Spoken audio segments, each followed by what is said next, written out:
Hello everybody, welcome back to my next video for the Willow album.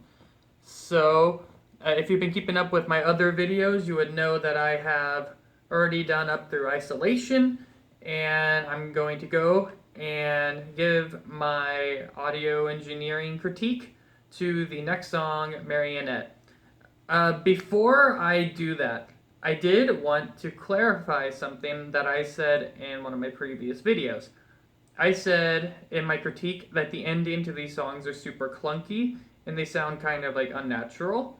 But then I had a commenter say that if you do listen to the entire album front to back, instead of just piecing it together like I'm doing, then all of the songs have a structure that all work together from beginning to end, which was something that I thought that they were doing, but I didn't know for sure.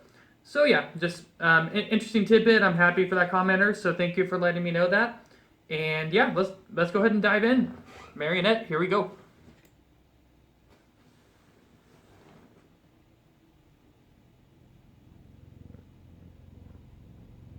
Okay, definitely a cool like atmospheric intro here. A lot of like reverse effects going on. Those are definitely electric guitar strings. Oh, okay. Really cool snare effect there. Here we go. Oh yeah. That sounds great.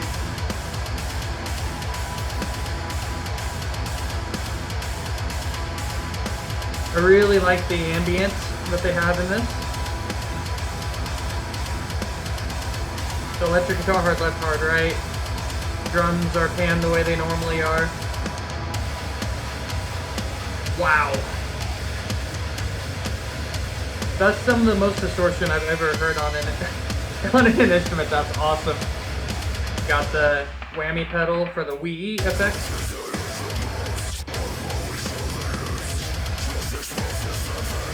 Okay. Sounds like vocals are hard left, hard right, center, like normal.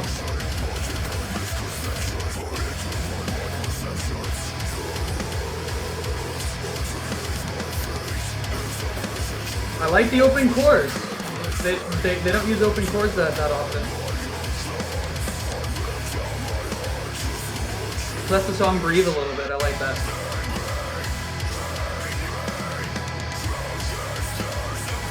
The snare drum is a lot lower in this mix than it was in some of their other songs.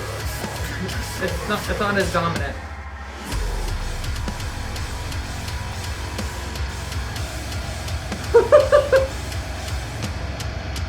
I think they're using like 9-string guitars, like either down tuned 8-string or 9-string guitars. I'm amazed that they can get that type of clarity.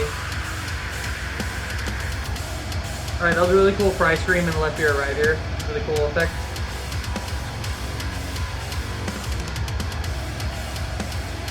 And just so low.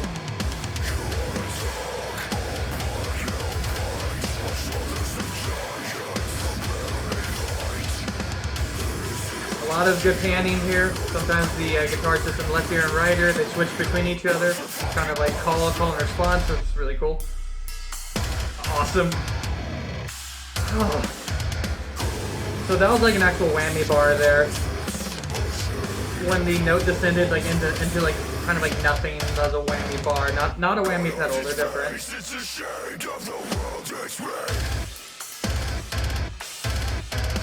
Wow.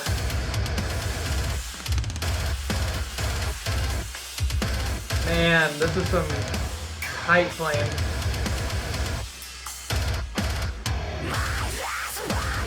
Good highs.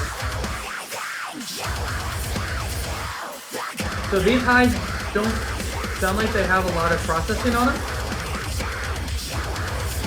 or at least not like from nothing.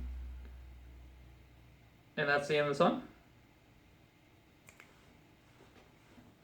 Okay, so let's talk about the mix, the overall production, and also some of the songwriting. So mix was really good, really solid. Pretty much the same as the rest of the mixes, but with really honestly one crucial difference. The snare drum wasn't as near as loud. And I find it interesting that they brought down the snare a lot on the song and kind of like replaced it with some of the vocals, because I felt like the vocals were higher on this song and the snare was lowered than all the other Reflection songs I've listened to and reacted to so far. It did not sound bad, by the way, just it was definitely lower. Let's talk about how they did the intro. The intro was really cool.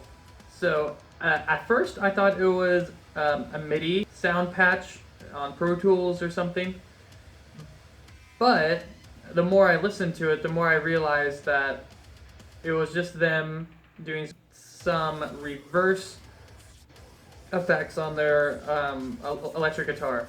A lot of it was clean. In fact, I think, if I remember correctly, most of it was like clean guitars using reverse effects.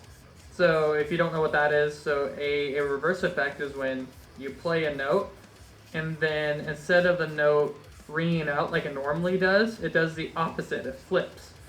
And so instead of ringing out, it kind of starts at the end and it goes whoop. It kind of like goes back into you instead of ringing out like a normal like chord or single note would. And then when you throw that on top of a lot of reverb and a lot of delay, you can get some really cool ambient effects that way. It seemed like they had most of the electric guitars and their effects in the left ear and right ear. I would have to listen through it again to remember if there was anything going on dead center panning. Doggo. I heard a doggo. I got distracted because I heard a dog bark. So the electric guitar tone was awesome, especially for their like really low string, for their 8th string and 9th string. It's still so clear. It has this tone where it still has just an immense amount of distortion on it, but the clarity still really shines through. This isn't distortion where you can't like hear the notes underneath of it. And to be honest, I'm kind of puzzled by how they do that. I could get some ideas, but I'm just not entirely sure. I don't know exactly what effects processor they're using for their tones. I just know that whatever they're doing, it's bringing so much clarity while also adding an immense amount of distortion to make it heavy. I'll be honest, I'm kind of puzzled about that. Like normally I think I can guess this type of thing, but if you have an idea about how they might have done this, please leave it in the comments below, because I'm very impressed by it. I'm very impressed. The bass guitar was really awesome, so I wanted to talk about that really fast. So the bass guitar is pretty much there for syncopation only. So it's pretty much mimicking at all times what the kick drum is doing. If you're gonna have your bass be like that, then you need to really make sure you EQ it properly so that people can actually hear it. And honestly, a lot of the times, their bass guitar kind of sounds like their electric guitar because they add a lot of distortion to their electric bass as well. But that's something that I really enjoy about this band. I think, I could be wrong, but I think what the producer and the engineer are doing on this is they have two different bass parts going on at the same time. They have the regular DI tone. So DI, if you don't know what that means, that's direct input. That's just the bass in its bassiness and its clarity. There's no effects on it whatsoever. And then they have a second track that has the heavy distortion and heavy compression on it. And then if you EQ both of those things in tandem, and then you can parallel mix those together, then you get this really cool sounding bass tone that sounds really bassy, but also is really distorted, but also has a lot of clarity. So if you're like a young audio engineer, it's totally okay to take like your DI and to take your distorted mix and like kind of like mix them together, experiment with it. It's a really good idea. I think he's doing something like this. It's very basic audio engineering, but you have to do the basics well, right? The panning is just phenomenal. I talk about it so much. I love the way he plays with like call and response between left ear and right ear with the electric guitars. I've talked about this at length in most of my other videos, so if you want to hear me talk about the panning, you can check out the Samsara video. You can also check out the isolation video. I talk about the panning a lot in those two videos. Overall, just a really good mix. Thank you guys for watching through. I feel like I've been learning a lot, and this has been just as helpful for me in my learning as it is for you guys to watch me and to get my take on it. So again, thank you for watching. Thank you for sticking around. If you enjoyed the video, make sure you hit the like button. Make sure you comment. Make sure you hit the bell button. Super important, because I have some really fun creative content coming up that's outside of my reaction videos. And hit the subscribe button if you're really enjoying it. If you're like super enjoying it and want to help me further, I do have a Patreon page. It is the top link in my description below. I have some cool perks on there, and I will be putting up some really cool content on there for my super subscribers by the end of the week. So thank you guys again. I'll see you in the next video. Bye bye.